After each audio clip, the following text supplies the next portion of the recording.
આજ તો દુકાને કરી નાખ્યો પુલાવનો પ્રોગ્રામ ને હાંજે ખાઈ નાખ્યું સુલતાન કાકાનું ફેમસ પાન. આજે હવારમાં વેલો કામે આવી ગયો તો ગરાગીના પાર નતા. રવિવાર કે પૂનમ હતી નહીં પણ તોય ગરાગી ભૂકા કાઢતી હતી. પછી બકાલો લઈને આવી ગયા આપણી દુકાને હિતેશભાઈ. ગાડીમાંથી 2 કાર્ટૂન ઉતારી લીધા મરચા.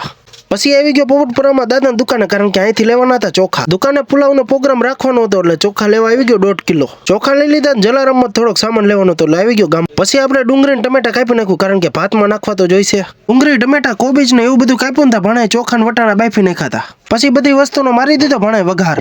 આપણી દુકાનનો 1 નંબર કારીગર એટલે તમને બધાને ખબર જ છે કોણ હે આ રાહુલ પોઈતે. વઘાર મારી દીધો ને પછી ચોખા નાખી દીધા માથે ને છાંટી દીધું માથે ધાણા જીરું. સુગંધ મસ્તીની આવતી હતી ને ભાણે મિક્સ કરી નાખ્યા ચોખા.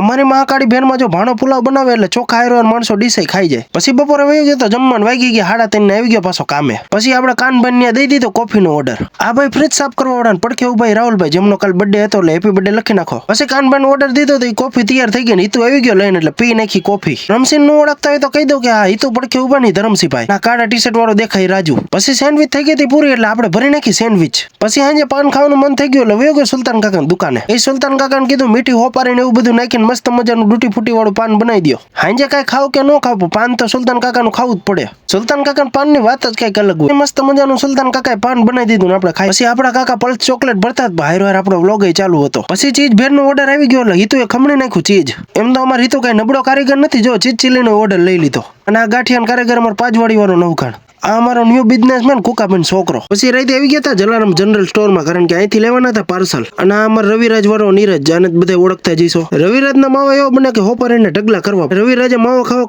કોણ જાય કોમેન્ટ કરી નાખ. ફોલો કરવાનું તો ભૂલતા જ નહીં.